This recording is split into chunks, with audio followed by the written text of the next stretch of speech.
সহজ নয়। তাহলে যতই কঠিন আসুক না কেন, আমরা কোনো নীতি নৈতিকতার ক্ষেত্রে, কোনো নীতির ক্ষেত্রে, নিয়মের ক্ষেত্রে কোনো ব্যত্যয় যাতে না ঘটে, এই কাজটাকে আমরা সবচেয়ে বেশি প্রায়োরিটি দেব। নীতি নৈতিকতার ক্ষেত্রে আমরা কোনো সময় আপোষ করব না। এটা তো প্রিয় ভাইরা। 3 নম্বর যে বিষয়টি বলবো যে দেখুন, আমার কাজের জন্য, ব্যক্তিগত কাজের জন্য, দুনিয়াবি কাজের জন্য হেন কোনো কাজ নাই যেটা আমরা করতে পিছু পাবো। কোন একজন ভাই, আমার মনে আছে যে কোন একটা দানের ক্ষেত্রে তাকে আমি বলছিলাম যে ভাই এই অ্যামাউন্টটা আপনার জন্য সাফিসিয়েন্ট দিলে সংগঠন উপকৃত হয়। তো উনি তো গড়ে বসে বলছেন, এক পর্যায়ে দিয়েছিলেন। কিছুদিন পর দেখলাম যে উনি রাজশাহীতে চলে এসেছেন। বলছে কি ব্যাপার, আপনার পরিবারকে চালানোর জন্য যে অর্থ সংস্থান হয় সেটা খুব কঠিন ভাবে আপনি নিয়ে আসেন এবং পরিবার চালানো মানে কষ্টকর হয়েছে, এখন কিভাবে আপনি চলবেন? উনি এটা উত্তর দিতে পারেন নাই। জাস্ট আমি জানার জন্য প্রশ্নটা আমি করেছি। একত প্রিয় ভাই, তাহলে আমরা যখন কোনো কিছু দান দক্ষিণা করবো, হয় মসজিদের জন্য, হয় মাদ্রাসার জন্য, হয় ইসলামী আন্দোলনের জন্য, অথবা দরিদ্র কোনো মানুষের জন্য, এই ক্ষেত্রে আমাদের মধ্যে কোনো রকম কোনো কার্পণ্যতা না আসে। আপনারা আব্দুর রহমান বিন আউফ, তার নাম আপনারা শুনছেন, বা যে সমস্ত ব্যক্তিরা ধনটা ব্যবসায়ী ছিলেন, যাদেরকে গনি বলা হতো, উসমান রাদিয়াল্লাহু আনহু তাকে গনি বলা হতো, মানে তারা ব্যবসার ক্ষেত্রে পাইওনিয়ার ছিলেন। কিন্তু দানের ক্ষেত্রে তাদের হাত সংকীর্ণ ছিল, এরকম কোন হাদিস, কোন ঘটনা আমাদের জানা নাই। অথচ তারা কি ব্যবসাকে তাদের ফল করছে? ব্যবসাকে লস করছে? সকালে বক্তব্য মার্কি শহীদ ভাই বলছিলেন যে ওয়ারেন বাফেট বা বর্তমান যারা বিশ্বের সর্বোচ্চ মানে ধনী, তার থেকে ধনী ছিলেন হচ্ছে আব্দুর রহমান বিন আউফ। অথচ দেখেন তিনি মক্কা থেকে মদিনা যখন হিজরত করলেন, উনি একেবারে কপর্দক শূন্য ছিলেন।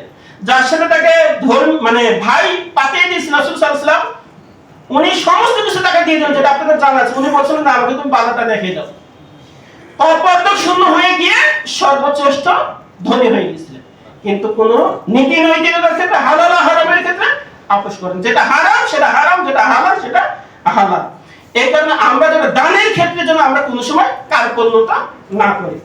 শেষ যে কথাটি বলবো সেটা হচ্ছে যে দেখুন, আমরা ব্যবসা করি কিন্তু ব্যবসার নিয়মটা আমরা কেউ ফলো করি না, অথবা মানি না, অথবা বিশ্বাসের উপর ছেড়ে দিই। ব্যবসাতে বিশ্বাস থাকবে, কিন্তু বিশ্বাস দিয়ে ব্যবসা হবে না। যদি বিশ্বাস দিয়ে ব্যবসা হয়, তাহলে রাসূল সাল্লাল্লাহু আলাইহি ওয়াসাল্লাম কোরআন সে আয়াতকে নাযিল করতেন না যে সাক্ষী কে হবে, ব্যবসা ডিল করতে হবে বা লিখিত হইতে হবে, এটা দরকার ছিল না। হাদিস এগুলো দরকার ছিল না। যাকে বিশ্বাস করবেন যে সব, তাকে দিয়ে ব্যবসা হইতো। কিন্তু যেহেতু আল্লাহ রাব্বুল আলামিন রাসূল সাল্লাল্লাহু আলাইহি ওয়াসাল্লাম কিছু নীতিমালা দিয়েছেন, এই নীতিমালার ক্ষেত্রে, নিয়মের ক্ষেত্রে যেন আমরা ব্যত্যয় না করি। আমরা এই সংক্রান্ত, ব্যবসা সংক্রান্ত যত ঝামেলা হয়, এগুলো যখন আমরা মিটাতে, যখন তাকে বলে যে ঠিক আছে তুমি তো যৌথ ব্যবসা করছো, যৌথ ব্যবসার কি কোনো অংশীদার চুক্তি আছে? না না ভাই, ও ব্যক্তিটি খুবই ভালো ছিল, শিবিরের সদস্য ছিল, তাহলে সভাপতি ছিল, অমুক ছিল, তমুক ছিল। আরে শিবিরের সদস্য ছিল, এই নাম দিয়ে ব্যবসা চুক্তি করার কোনো দলিল আছে? না। আর এই ব্যবসার ক্ষেত্রে এই কাজটা আমরা সবচেয়ে বেশি করি। এখানে ব্যবসার নিয়মের ক্ষেত্রে যেন কোনো ব্যত্যয় না হয়, আইবিডব্লিউএস ভাইদের আমি এই অনুরোধটা করব যে ব্যবসার যেটা নিয়ম, মানুষ খারাপ বলুক বা ভালো বলুক, ওই কাজটা অবশ্যই আপনারা করবেন। এখানে সরলতার বিষয় নাই। একজন ব্যক্তি টাকা দেয় আর একজন ব্যক্তি পকেট নিয়ে না, ভাই গুনে লাগবে না, আপনি দিয়েছেন তো, এটা কি নিয়ম হইল? টাকা আপনাকে গুনিয়ে নিতে হবে। অনেকে মনে করে আপনি গুনিয়ে নিন, ওই জন্য শরম পাই বা লজ্জা লাগে, তার টাকাটা আমি গুনিয়ে নিচ্ছি। এত বড় আস্থা বিশ্বাস একজন মানুষ, আস্থাভাজন একজন মানুষ, এটা ব্যবসা নিয়ম নয়। এটা তো কোনো ফায়দা। এখানে সর্বশেষ আপনাদের কাছে অনুরোধ করব যে আমরা যারা ব্যবসা করছি, ব্যবসার সাথে আছে, ব্যবসার নিয়মের বাইরে যেন কোনো কিছু না হয়। একজন ব্যক্তি অসন্তুষ্ট হোক, তারপর নিয়মটা আপনাকে ফলো করতে হবে। এটা হচ্ছে ব্যবসা নিয়ম। এটা তো প্রিয় ভাইরা, সর্বশেষ আপনাদের কাছে এটা আহ্বান করে আমার বক্তব্যটা আমি ইতি টানছি যে আসুন, যে উদ্দেশ্য বা লক্ষ্যকে নিয়ে আইবিডব্লিউএফ তার যাত্রা শুরু করছে যে 10,000 টাকা ব্যবসার দ্বার খুলবে। তাহলে আমরা যদি সৎ, নৈতিকতা সম্পন্ন হয়, ব্যবসায়ের ক্ষেত্রে ব্যবসার যে সময়টা আমার দরকার, তার যে পরিমাণ সময়টা দরকার, ওই পরিমাণ যদি সময় আমি দিই এবং আমি যদি পরিশ্রম হয়, তাহলে আমার দৃঢ় বিশ্বাস ব্যবসাকে আমি গেইন করতে পারবো। কিন্তু আমি যদি পরিশ্রম না হই, আমি যদি সৎ না হই, আমি যদি ব্যবসার ক্ষেত্রে চিন্তা ভাবনা না করি, আমি ব্যবসার ক্ষেত্রে স্বপ্ন যদি না দেখি, তাহলে আমার ব্যবসাকে আমি সামনের দিকে এগিয়ে নিয়ে যেতে পারবো না। আমি আশা করবো দূরতা আহ্বান আসুন, আমাদের এই আইবিডব্লিউএফ এর সংস্পর্শে এসে আমরা যেন ব্যবসা অঙ্গনকে সফলতার দ্বারপ্রান্তে নিয়ে যেতে পারি। দেশকে গড়ার ক্ষেত্রে আইবিডব্লিউএফ যেন ভূমিকা পালন করতে পারে, এই দেশকে এগিয়ে নিয়ে যাওয়ার ক্ষেত্রে যেন আইবিডব্লিউএফ মুখ্য ভূমিকা পালন করতে পারে, এই প্রদত্ত আহ্বান জানিয়ে আমি আমার কথা এখানে শেষ করছি। ওয়া আলাইকুম বালাক। আসসালামু আলাইকুম ওয়া রাহমাতুল্লাহ। শরীফুল ভাই একটু সংকেত দেন কত?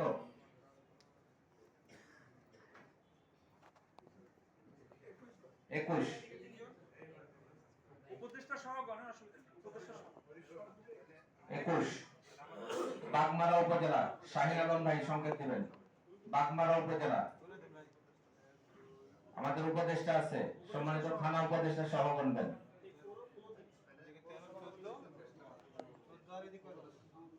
এদিকে কয়দুর ভাই আছে 15 বাগমারা উপজেলা 15 দুর্গাপুর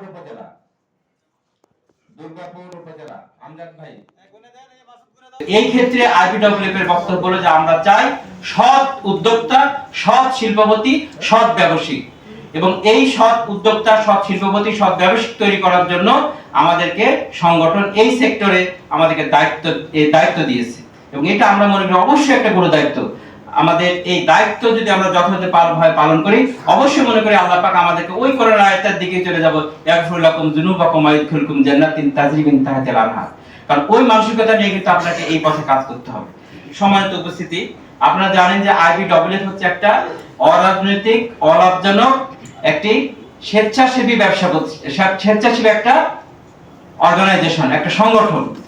মুক্তির গ্যারান্টি দাতা নবীজি মুহাম্মদ রাসূলুল্লাহ সাল্লাল্লাহু আলাইহি ওয়াসাল্লামের প্রতি ওই সমস্ত ভাই বোনদের রুহের মাগফিরাত কামনা করছি যারা যুগে যুগে মানবতার কল্যাণে নিজেদের জীবনের সফলতার প্রত্যাশায় আল্লাহর জমিনে আল্লাহর দ্বীনের পতাকা উড্ডীন করার জন্য তাদের জীবন সহ অনেক ত্যাগ কোরবানি তারা দিয়ে গিয়েছেন। আল্লাহ রাব্বুল আলামিন তাদের কোরবানিগুলোকে কবুল করে সবাইকে জান্নাত এবং জান্নাতের মেহমান হিসেবে কবুল করুন, আল্লাহুম্মা আমিন। অবলগঞ্জ আছে নেতৃত্ব হাতে নেওয়া ছাড়া, নেতৃত্বের আসনে সৎ মানুষ বসানো ছাড়া কোন জায়গায় পরিবর্তনের আশা করা যাবে না। কাজেই আগামী দিনে যতগুলো বণিক সমিতি নির্বাচন হবে, আপনাদের কাছে আমার পরামর্শ এবং অনুরোধ থাকবে, আপনারা প্রত্যেকটি জায়গায় পূর্ণাঙ্গ প্যানেল দিয়ে বাজারে সৎ নেতৃত্ব প্রতিষ্ঠা করবেন ইনশাআল্লাহ। আমার 2 নম্বর কথা হচ্ছে ব্যবসায়ীদের প্রশাসনিক এবং দোকান ভাড়া করা, দোকানে টিকে থাকা, প্রশাসনিক হয়রানি এবং দোকান ভাড়া করে দোকানে টিকে থাকা অনেক ব্যবসায়ীকে ব্যবসা সাহসের সাথে করার ক্ষেত্রে বড় ধরনের বাধা সৃষ্টি করে। আমরা যদি নেতৃত্বে যেতে না পারি তাহলে ওই বাধাগুলো অতিক্রম করার কোনো সুযোগ আছে বলে আমি মনে করি না। সে কারণে সৎ নেতৃত্ব প্রতিষ্ঠায় প্রশাসনিক বাধা দূর করতে হবে এবং দোকান ভাড়ার ক্ষেত্রে একটি নীতিমালা তৈরি করতে হবে। আমরা এটা যদি করতে পারি, আমার বিশ্বাস আপনারা যারা সৎ ব্যবসা করতে চান, আপনারা যারা হালাল খেতে চান, এক্ষেত্রে আপনাদের পথ অনেকটাই সুগম হবে ইনশাআল্লাহ, এবং ব্যবসায়ীদের আপনারা সাপোর্ট পাবেন বলে আমি আশা করি ইনশাআল্লাহ। আমরা যেন সততার সাথে ব্যবসা করতে পারি। এই সততা অর্জন করতে গিয়ে, এই সততার মাধ্যমে ব্যবসা করতে গিয়ে বিভিন্ন সমস্যার আমরা সম্মুখীন হয়ে থাকি। তার মধ্যে আমাদের পুঁজিগত সমস্যা একটা বড় সমস্যা। আমরা সুদী কারবারের সাথে জড়িত হতে পারি না, আমরা ক্ষুদ্র ঋণের সঙ্গে জড়িত হতে পারি না। এটা আমাদের সাংগঠনিক অনেক বাধার সৃষ্টি আছে। তো সেই ক্ষেত্রে অর্থনৈতিকভাবে আমাদের এই ভাইদেরকে ক্ষুদ্র ঋণের ব্যবস্থার সুযোগ আছে কিনা আপনাদের ব্যবসার পক্ষ থেকে, এটা সুযোগ আছে কিনা থাকলে জানাবেন। আরেকটি বিষয় বলতে চাই যে আমরা সংগঠনের পরিচয় দিয়ে বিভিন্ন দায়িত্বশীল বিভিন্ন পর্যায়ে অনেকে অনেক রকম অসুবিধা অবলম্বন করে থাকি। এটা আমাদের মাধ্যমে অনেকটাই আমার কাছে খবর আসছে। কয়েকদিন আগে একটি ভাই আমাকে বললেন যে ভাই, আপনাদের সংগঠনের এক ভাই আমার কাছ থেকে কিছু টাকার পুণ্য নিয়েছে, কিন্তু 15 দিন তার সময় দিই, কিন্তু 15 দিন তো দূরের কথা, 6 মাস পার গেছে, টাকা পাইনি। এই কথাটা আমার জন্য চরম মাইন্ডে লাগছে। সেও কিন্তু একজন দায়িত্বশীল। আমি সঙ্গে সঙ্গে আমার গোলাম মুর্তজা ভাইকে ইনফরমেশন করেছি বিষয়টা, আমার ভাই আব্দুর রহিম ভাইকেও ইনফরমেশন করেছি। এই সমস্ত বিষয়গুলো আপনারা যারা সিনিয়র দায়িত্বশীল আছেন, মহানগর থেকে জেলা নেতৃবৃন্দ আছেন, সকলকে অনুরোধ করবো এই সমস্ত আগাছাগুলো আমাদের সংগঠন থেকে ভাই দূর করতে হবে। এতে সংগঠনের মানক্ষুণ্ণ হচ্ছে। আমার সামনে বা অবসরে বিভিন্ন সময় আমাদের এখানে প্রশ্নের সম্মুখীন হচ্ছি। এই বিষয়গুলো আপনাদের দেখার জন্য সবাই অনুরোধ করছি বলে আমি আমার সংক্ষিপ্ত কথা শেষ করছি। আসসালামু আলাইকুম। আমরা যারা দোকান ভাড়া নিয়ে ব্যবসা করতেছি, আমাদের মূল সমস্যা হলো, আমাদের বিশেষ অতিথি মহোদয় বলেছেন যে আমাদের ভাড়ার ব্যাপারে যে চুক্তিটা হয় মালিকের সাথে, সে ব্যাপারে কোনো ম্যানুয়াল নাই, নির্দিষ্ট কোনো নিয়ম নেই। 3 বছর পর আমাদের সাধারণত ডেটগুলো শেষ হয়ে যায়। 3 বছর পর মালিক তার ইচ্ছে মতো ভাড়া বাড়িয়ে আবার আমাদেরকে ডেট করতে বাধ্য করে। আমার বিশেষ অনুরোধ থাকবে যে যদি আইবিডব্লিউএফ এর পক্ষ থেকে প্রশাসনের সাথে কথা বলে বা যেভাবে পুনরায় ডিট করতে গিয়ে আমরা সহনীয় একটি পর্যায়ে গিয়ে করতে পারি, এ ব্যাপারে আমি বিশেষ অনুরোধ করব আইবিডব্লিউএফ। দ্বিতীয় কথা হলো, যদি আমরা 3 বছর মেয়াদেই শেষ হয়ে যায়, প্রেশার ক্রিয়েট করা হয়, তুমি পারলে থাকো, না পারলে চলে যাও। সেক্ষেত্রে যদি প্রশাসনকে আইবিডব্লিউএফ এর পক্ষ থেকে একটু বলা থাকে যে যে যে এলাকায় আছে আপনি বাজারটা একটু মনিটরিং করে বিষয়টা নজরে রাখবেন, এ বলে আমি আমার কথা শেষ করছি। আসসালামু আলাইকুম। আমি মোহাম্মদ আবুল হোসাইন, আমার বাসা মোহনপুরে। আইবিডব্লিউএফ এই সংগঠনটি সম্পর্কে আমার এর আগে কখনো জানা ছিল না। এই প্রথম আইবিডব্লিউএফ কর্তৃক আয়োজিত আজকের এই প্রোগ্রামের যারা আমাদের দায়িত্বশীল ব্যক্তি আছেন, তাদেরকে আমার একটা অনুরোধ, সেটা হচ্ছে ব্যবসায়ী ভাই বোনদের নিয়ে, ভাইদেরকে নিয়ে দাওয়াতি কার্যক্রমের ক্ষেত্রে একটা স্পেশাল আলাদা সমাবেশ কিভাবে দাওয়াত দিতে হয়, আইবিডব্লিউ দাওয়াতটা কিভাবে দিতে হয়, সেই বিষয়ে একটা সমাবেশ দেওয়া যায় কিনা। 2 নম্বরে হচ্ছে আমাদের ইউনিটির ক্ষেত্রে, এলাকা ভিত্তিক ইউনিটির ক্ষেত্রে আমাদের কি ভূমিকা রাখা দরকার সবাইকে, এই বিষয়ে একটু পরামর্শ যাতে আমাদের দেওয়া যায়। এই 2টা কথা বলেই আমি আমার সংক্ষিপ্ত কথা শেষ করছি। ধন্যবাদ সবাইকে। আসসালামু আলাইকুম ওয়া রাহমাতুল্লাহ। আলহামদুলিল্লাহ, যে কটা প্রশ্ন আসলো, আরেকজন ভাই আমরা মনে হয় যে এটাই শেষ নিব, এই একজনই শেষ। আপনার পরিচয় দিয়ে আপনি বলবেন। আসসালামু আলাইকুম ওয়া রাহমাতুল্লাহি ওয়া বারাকাতুহু। আমি মোহাম্মদ শহীদুল ইসলাম, বানেশ্বর বাজারে একজন মুদি ব্যবসায়ী। আমি গতবারও আইবিডব্লিউ প্রোগ্রাম প্রথম এসেছিলাম এবং আমি গতবারই সদস্য হয়েছি। তো প্রোগ্রামটাতে আমি অনুপ্রাণিত হয়েছিলাম যে ব্যবসায়ীদের নিয়ে একটা সংগঠন আছে, এটা আমি জানতাম না। সেই প্রোগ্রামের মাধ্যমে জেনেছি এবং খুবই আমি উৎফুল্লভাবে এটাতে জড়িত হয়েছি। তো প্রায় 1 বছর হয়ে গেল আমার উপজেলায় কোনো প্রোগ্রাম হয়নি। দায়িত্বশীল যারা ভাইরা আছে, শুধু আমার উপজেলায় না, হয়তো অনেক উপজেলায় হয় না। তো বাৎসরিক প্রোগ্রামটা শুধু জেলাতেই না করে অথবা মহানগরীতে না করে প্রত্যেকটা উপজেলা এবং পৌরসভা যেখানে আছে যেন বাৎসরিক না করে অন্তত 3 মাস পর পর একটা সেমিনার অথবা সভা যেন করা যায়। এটার জন্য আমি যারা দায়িত্বশীল আছেন জেলা মহানগরীর, আপনারা বুদ্ধিমান এবং বিচক্ষণ মানুষ এবং আমাদের শ্রদ্ধেয় এবং শ্রদ্ধাভাজন ব্যক্তি, আপনারা এই বিষয়টা নিয়ে একটু দেখবেন ইনশাআল্লাহ। আমরা আইবিডব্লিউ এর পক্ষ থেকে আমি নিজে পার্সোনালি গল্পের মাধ্যমে কথা বলার চেষ্টা করি। আমার প্রত্যেকটা কথার ভিতরে দেখবেন যে একটা গল্প বলে বলে আপনাদেরকে উজ্জীবিত করার জন্য চেষ্টা করব ইনশাআল্লাহ। না চুপচাপ বসে ঠিক ইনশাআল্লাহ, নারায় দেখবেন আল্লাহ এগুলি কিছু নাই, চুপচাপ শুনবেন, মাথা দিয়ে চিন্তা করবেন, আত্মা দিয়ে অনুভব করবেন, আগামীকাল সকাল থেকে কাজ শুরু করবেন।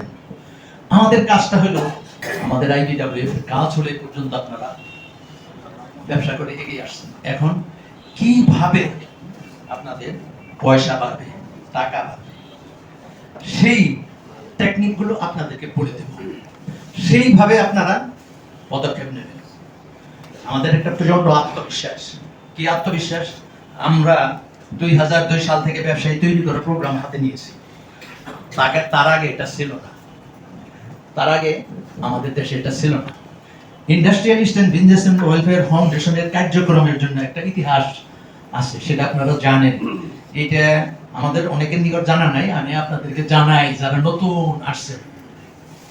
সেটা হলো 1976 সালে 8-9 জন মিলে পুরান টাউনে বড় বড় ব্যবসায়ী, বাংলাদেশ চামড়া সমিতির সভাপতি, বাংলাদেশ লবণ সমিতির সভাপতি, আলাউদ্দিন সুইটের মালিক মাহবুব রহমান সাহেব, তৌহিদ পলিথিনের মালিক মুন্সি মফিজউদ্দিন সাহেব সহ এখানে 8-9 জনে মিলে চিন্তা করতে থাকলেন কিভাবে সুদ থেকে বাঁচা যায়।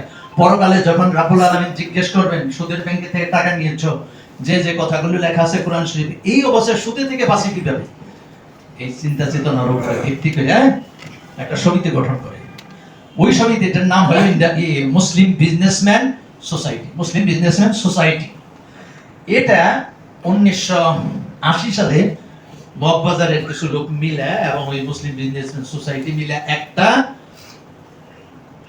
সংগঠন গড়ে তোলে 80 সালে। সভাপতি, সেক্রেটারি, সহকারী সেক্রেটারি, কোষাধ্যক্ষ, এরকম একটা কমিটি গঠন করে। এই কমিটির তত্ত্বাবধানে একটা সম্মেলন হয় 1978 সালে। এটা খুলনায় সম্মেলনটা হয়, ইন্টারন্যাশনাল সম্মেলন। সেখানে ডক্টর উমর চাপড়া আসলেন, ওয়ার্ল্ড বিখ্যাত অর্থনীতিবিদ। তিনি এসে বললেন যে যদি সুদ থেকে তোমরা বাঁচতে চাও তাহলে হয় একটা লিজিং কোম্পানি করো, আদারওয়াইজ একটা ব্যাংক করো। এই ইসলামী ব্যাংকের আইডিয়া উনি থ্রো করলেন। তৎকালীন সময় আমি 1978 থেকে 2002 সাল পর্যন্ত সৌদি আরবে ছিলাম। এরপরে 79 সাল থেকে ইসলামিক ব্যাংকের প্রচেষ্টা চালিয়ে 1983 সালে 30 মার্চ ইসলামিক ব্যাংক উদ্বোধন হলো এবং ওই বছরই অগাস্ট মাস থেকে ব্যাংকিং কার্যক্রম শুরু হলো। এটা হলো ইসলামিক ব্যাংকের একটা ইতিহাস। এটার ভিতরে আরো অনেক ঘটনা কথাবার্তা আছে। সৌদি আরবে থাকা অবস্থায় যে বিদেশি যে স্পন্সরগুলো আবার আমার মাধ্যমে কালেকশন হয়েছে। এটা হলো ইসলামিক ব্যাংক সৃষ্টির মূল কারিগর কারা? আপনারা। কিভাবে 1976 সাল থেকে 1980 সাল থেকে 1989 সাল পর্যন্ত ওই সংগঠনটা মুসলিম বিজনেসম্যান সোসাইটি নামে কাজকর্ম শুরু করলো। 89 সালে এটার নাম চেঞ্জ হলো ইন্ডাস্ট্রিয়াল বিজনেসম্যান অ্যাসোসিয়েশন, IBA। আমরা 2006 সালে এটা রেজিস্ট্রেশন নিলাম, industrialist and businessman welfare foundation. আমরা জয়েন্ট রেজিস্টার থেকে রেজিস্ট্রেশন নিয়েছি। 5টা নীতির উপরে এই প্রতিষ্ঠানটা কাজ করবে। সেটা কি? বেসরকারি, অলাভজনক, অরাজনৈতিক, স্বেচ্ছাসেবী, দাতব্য প্রতিষ্ঠান। 5টা। আমাদের এখানে যে কোনো পলিটিক্যাল পার্টির লোক আসতে পারে, যে কোনো রাইসের, হিন্দু, খ্রিস্টান, বৌদ্ধ, মুসলমান আসতে পারে, পুরুষ, মহিলা সবাই আমাদের সদস্য। সাতক্ষীরার ওই দিক দিয়ে দলে দলে, এই পাবনায় দলে দলে হিন্দু আমাদের সদস্য। আমাদের দিক নির্দেশনাটা হলো আমরা সৎভাবে ব্যবসা করব। আমাদের একটা নিজস্ব একটা স্লোগান আছে, সৎভাবে ব্যবসা করব, আমার ব্যবসা আমিই করব। আমি করব না, আমিই করব। নিজের ব্যবসা অন্যকে দেওয়া হয় না। টাকা পয়সা চাহিদা মাত্র কি জানি লেখা আছে, টাকাটা যার কাছে যায়, এইটার অর্থ নাকি টাকাটা যার কাছে যায় সেই নাকি মালিক হয়ে যায়। এই জন্য অন্যকে দিয়ে কখনো ব্যবসা হয় না। আমি আগেই বলছি যে আপনাদেরকে কিভাবে টাকা পয়সা পারবে, ওই গল্পগুলো, ওই কথাগুলো আপনাদেরকে বলবো ইনশাআল্লাহ। দেখেন, যে কথাটা বলতেছিলাম সেটা হলো যে আল্লাহ রাব্বুল আলামিন গল্পের মাধ্যমে আমাদেরকে কোরআন শরীফের আয়াতগুলো নাজিল করে আমাদেরকে সতর্ক করেছেন।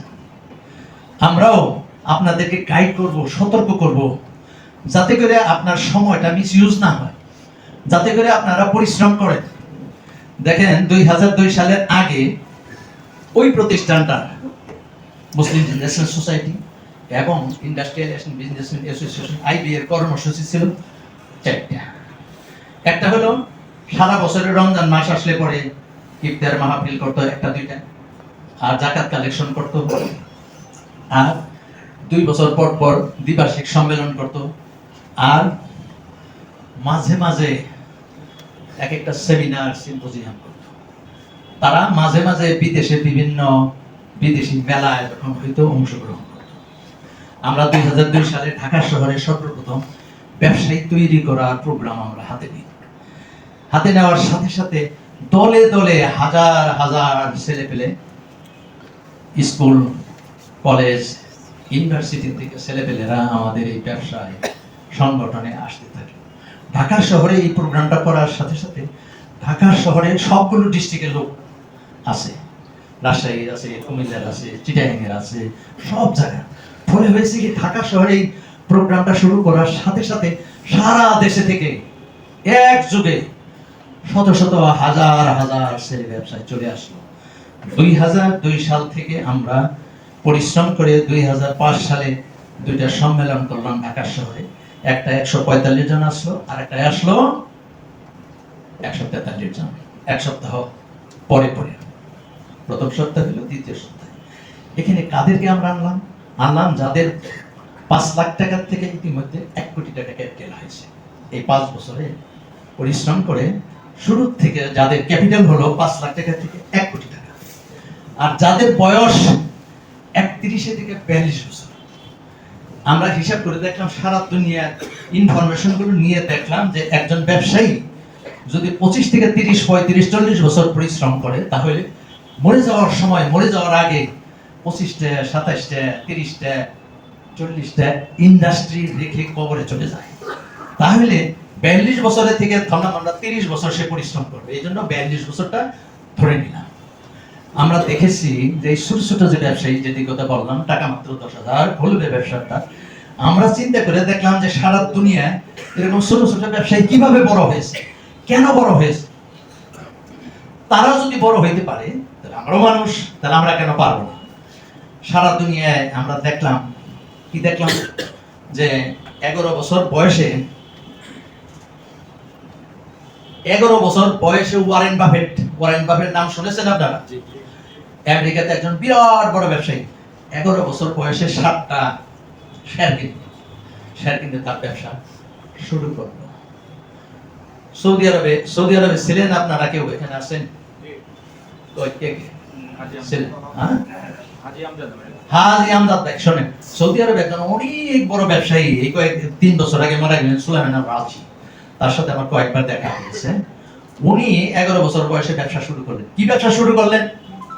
এই যে দেখবেন শহরতলিতে কিছু লোক এই সন্ধ্যাবেলা চা বেচে, বিস্কুট বেচে, ডাক দেয় কি গরম চাই, বলে না?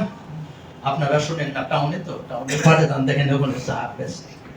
সৌদি আরবে এটাকে বলতে এইভাবে, আশাই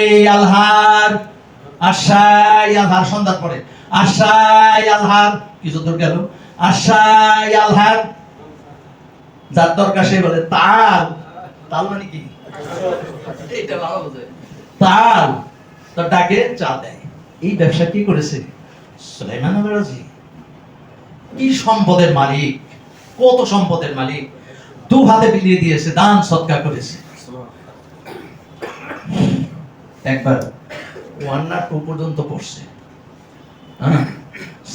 সিগনেচার দিতে কি জানেন? এই যে ইংরেজিতে এম আছে না, মনে করেন 2টা ছোট হাতে এম একত্রিত করে মাঝখানে ফেলে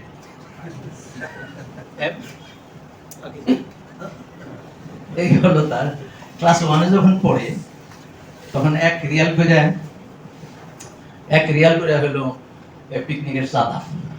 তো চাঁদা দিতে পারে না, এই জন্য মন বেজার করে এক জায়গায় যায়, চুপ করে দাঁড়ায় গেছে। তো এক টিচার বলছে, কিরে ওই মা টাকা দেয় নাকি? তখন সে 1 টাকা দিল, তারপরে পিকনিকে গেল। টাকা পয়সা যখন হয়েছে, তারপরে তার সেই ওস্তাদরে খুঁজে বের করছে, বাইরে করে একটা বিরাট বড় জায়গা কিনছে তার বাড়ির আশেপাশে, কিনা বিরাট বড় 2তলা বিল্ডিং করছে, একটা গাড়ি কিনছে। এরপরে ওস্তাদের সাথে দেখা করতে গেছে, গিয়া গোষ্ঠী শুদ্ধ ছেলে মেয়ে, নাতি নাতকুন নিয়ে সব বাড়ির ভিতর ঢুকে যাচ্ছে। এই যে দলিল, এইটা হলো আপনার বাড়ি। তখন বলছে যে ওই যে আপনি 1 টাকা দিয়েছিলেন, 1 টাকা। এরপরে ওনার ওখান থেকে স্যাংশন করে দিলেন মাসে, যাতে করে পুরো সংসার চলে। এরপরে সে যদি কোনো ব্যবসা বাণিজ্য করে, সেই জন্য অফার দিলেন। দেখেন, একটা মানুষের কৃতজ্ঞ, সম্পদ বাড়ে দান সৎকায়, সম্পদ, আপনাদের সম্পদ বাড়বে দান সদকা, এটা আল্লাহ রাব্বুল আলামিন কোরআন শরীফে ঘোষণা করেছেন। রাসূলুল্লাহ সাল্লাল্লাহু আলাইহি ওয়াসাল্লামের অনেক অনেক হাদিস আছে, অনেক হাদিস আছে।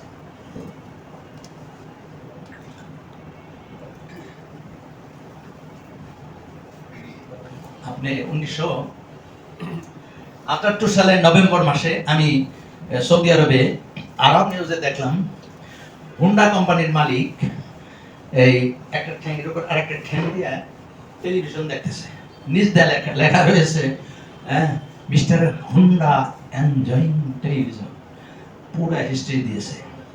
4 বছর বয়সে সে হারিয়ে যায় টোকিওতে, আর কোনোদিন তার মা বাবার সাথে সাক্ষাৎ করতে পারেনি, কোনোদিন স্কুলে যেতে পারেনি।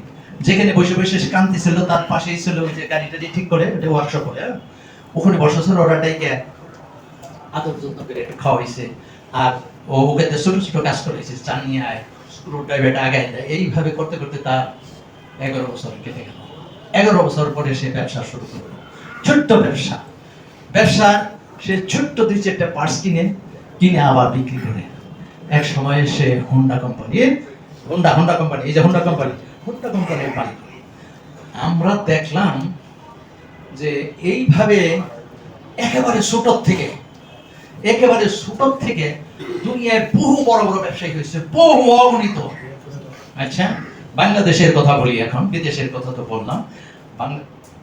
বিদেশের আর একটা কথা বলি, সেটা হলো দেখেন, এই যে কয়েকদিন আগে পত্রিকায় দেখেছেন কিনা, ফেসবুকে পেয়েছেন কিনা, তিলক মেহতা পড়েছেন কেউ? তিলক মেহতা পড়েন নাই? এই ছেলেটাও 11 বছর বয়সে ব্যবসা শুরু করেছে। 5 বছর পরে সে 100 কোটি রুপির মালিক হয়েছে।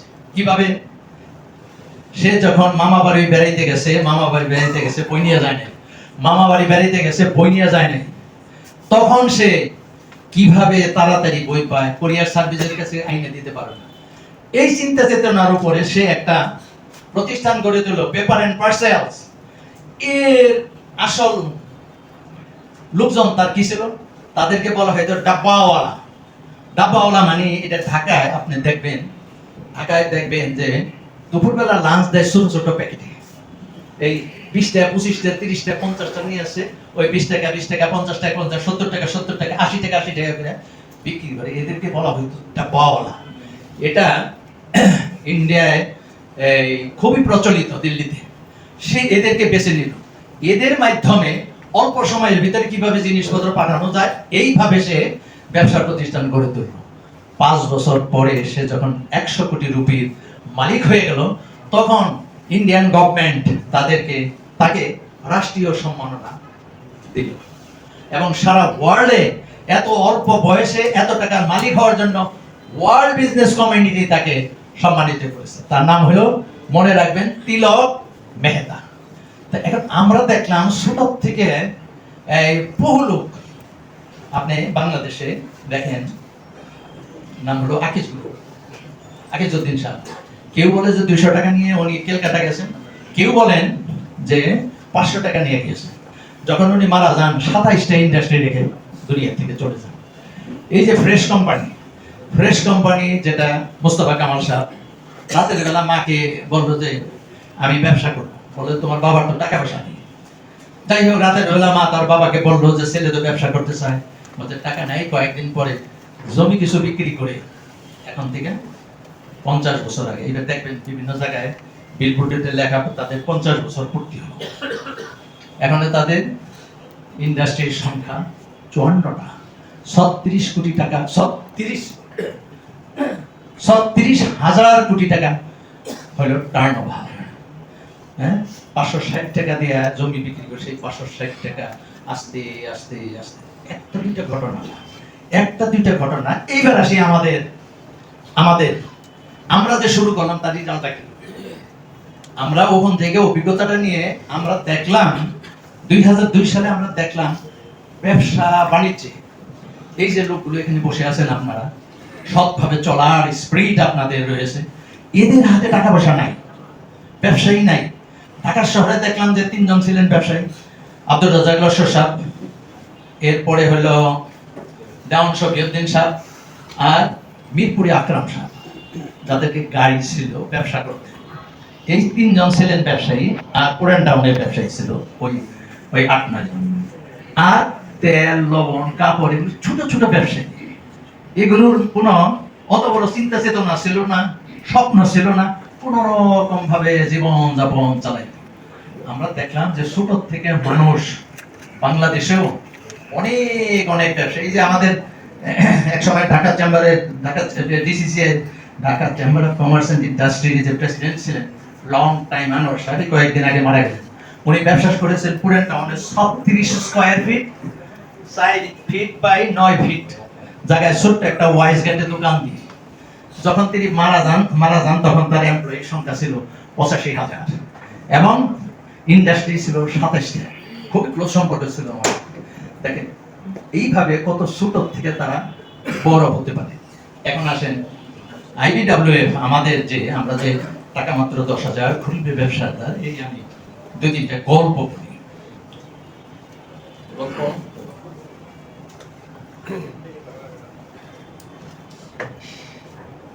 2004 সালে, হাঁটবেন না, 2004 সালে আমি একটা অনেক ব্যবসা প্রতিষ্ঠান আমি উদ্বোধন করেছি। 2002 সাল থেকে 2005 সাল এখনো ব্যবসা প্রতিষ্ঠান আমরা উদ্বোধন করি। প্রোগ্রাম বলে পরে আমি যাই, কথাবার্তা বলি। 2004 সালে আমি একটা ব্যবসা প্রতিষ্ঠান উদ্বোধন করেছিলাম মাত্র 20,000 টাকা দিয়ে।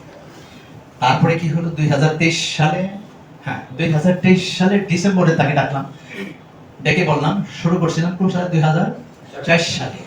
23 সালে ডিসেম্বরে ডাকলাম, ডেকে জিজ্ঞেস করলাম যে কি অবস্থা তোমার? বললে যে এখন আমার 170 জন হচ্ছে বিএসসি ইঞ্জিনিয়ার চাকরি করে তার প্রতিষ্ঠানে, এবং 1600 হলো এমপ্লয়ি। শুরু করেছিল কত, -20,000, মানে 20,000 টাকা লোন করে শুরু করেছে। 2008 সালে আমি একটা ব্যবসা প্রতিষ্ঠান উদ্বোধন করেছি, 4 জনে 20,000 5,000 টাকা। এরপরে 8 সালে উদ্বোধন করেছি, সেটা 2019 সালে এসে 2 জন বললো যে বাড়িঘর করবো, যদি টাকাগুলো দিয়ে দেন তাহলে আমরা একটু উপকৃত হই। হিসাবপত্র করতে বসলাম, বসে 2 জনকে এক একজনকে 3 কোটি টাকা করে দেওয়া হলো। ক্যাপিটাল ছিল কত, 5,000। সম্মানিত ভাইরা, একটা দুইটা ঘটনা না, ঢাকা শহরে যে সমস্ত ভাইরা আমাদের লেখাপড়া শেষ করে বায়োডাটা নিয়ে দাঁড়ে দাঁড়ে ঘুরতো, তারা এখন হাজার কোটি টাকার মালিক কয়েকজন হয়েছে, কিন্তু শত কোটি টাকার মালিক বেশ কয়েকজন হয়েছে।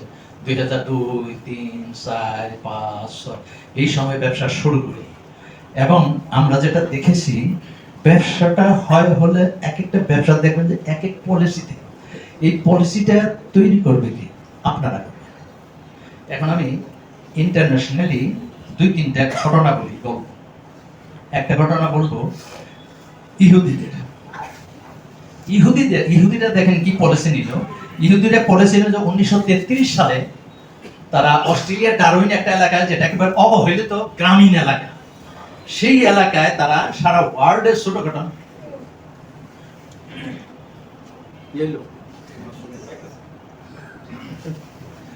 ধৈর্য ধরে জয়েন মানুষ একেবারে কাপড় চোপড় নষ্ট হয়ে আরো হইলে তো থামানো যাবে না, দেখো পরে শেষে ঝামেলা আছে।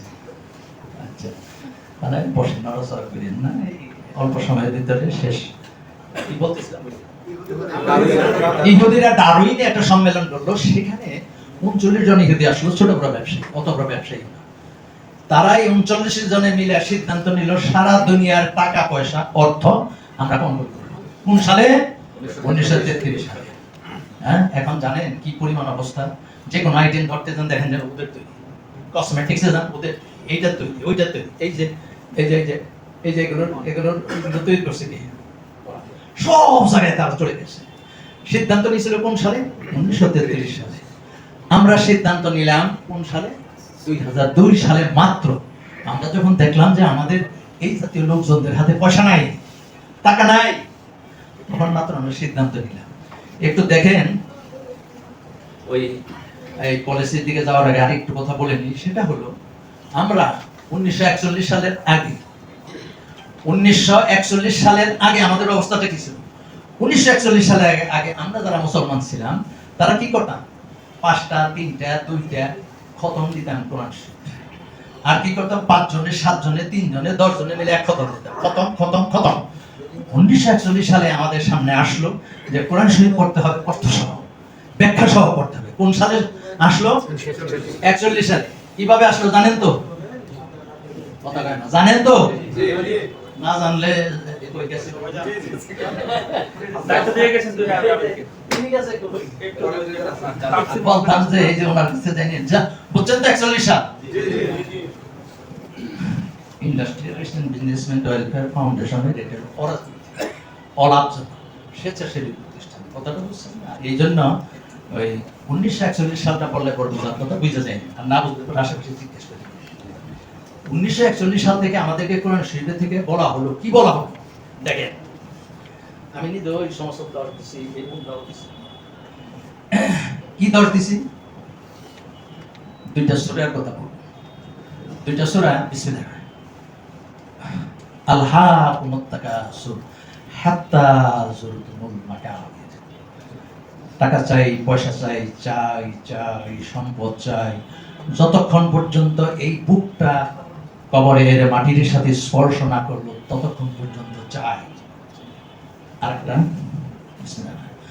ওয়াইলুল লিকুল্লি হুমাযাতিল লুমাযা আল্লাযী জামআ মালান ওয়া আদ্দাদা। টাকা রোজগার করে আর করে, টাকা রোজগার করে আর করে, সকালে গনে, দুপুরে গনে, রাতে গনে, শুইতে গেছে আরেকটা সময় টাকা একবার গইনা করে। ঠিক কথা আছে কিনা? তাদের জন্য কঠিন আযাব। কেন? যারা দান সদকা করে না, যারা দান সদকা করে না, শুধু টাকা জমায়, টাকা জমায়, গনে গনে, সম্পদ চাই, সম্পদ চাই, সম্পদ চাই, তাদের জন্য কঠিন। এই দর্শগুলো আমাদেরকে দেওয়া হতো। এই দর্শগুলো জ্ঞান আমাদেরকে দেওয়ার পরিপ্রেক্ষিতে আমাদের মনের অবস্থা কি হলো? ভাই আমাকে টাকা পয়সা বেশি লাগবে না, কারণ কবরে গেলে বড় মহা কঠিন প্রশ্ন। টাকা লাগবে না, আলুর ভর্তা, ডিম, ছোট মাছ, ডাল, এই শাক ওই শাক দিয়ে কোনো রকমের খাইয়া দেয়া বাচ্চা কাচ্চা কবরে যাইতে পারি কিনা? আমাদের টাকা পয়সা রোজগারের সাহসটা নষ্টই করে দিল, নষ্ট করে দিল না, সরি মানে নষ্টই হয়ে গেল। অথচ ওই আয়াতগুলি আল্লাহ রাব্বুল আলামিন আমরা যারা এখানে আছি মাসে মাসে দেই, এদিক দিয়ে দেই, ওদিক দিয়ে দেই, আমাদের জন্য না। ওইটা যারা দান সদকা না করে, খালি টাকা গনে, খালি টাকা গনে, আর খালি চাই চাই চাই, তাদের জন্য আয়াত। এই ব্যাখ্যাটা না দিয়ে বলল টাকা পয়সা যদি রোজগার করো কবরে গিয়ে হিসাব দিতে পারবে না, টাকা পয়সার কাছে যায় না। এই আইডিয়াটা আমাদের ফলে হয়েছে কি, আমাদের লোকজনরা সাহস নষ্ট হয়ে গেল, ছোট হয়ে গেল, স্বপ্ন দেখা বন্ধ হয়ে গেল।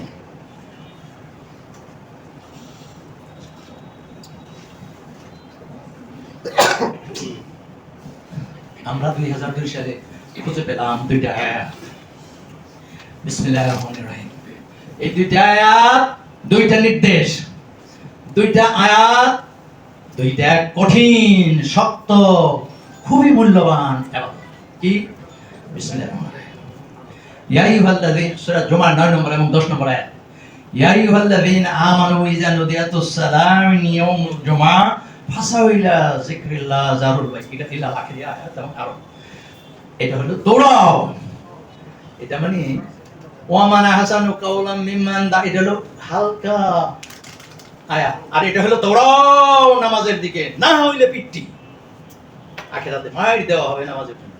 নির্দেশ, 2টা নির্দেশ। আর একটা নির্দেশ হলো ফাইজা কুদিয়াতুস সালাহ ফান্তাশিরু ফিল আরদ ইলা আখির। কি হলো? দৌড়াও টাকা পয়সার জন্য, টাকা পয়সার জন্য দৌড়াও, সম্পদ আহরণের জন্য দৌড়াও। এই রাজশাহীতে যত সম্পদ আছে সব আহরণ করো, সব আহরণ করো। এটা ইবাদত, এটা আল্লাহর নির্দেশ। নামাজ শেষ হয়ে গেল, টাকা পয়সা, টাকা সম্পদ চাই এখন সোজা কথা। আমরা এখন এখানে যারা আছি কি চাই?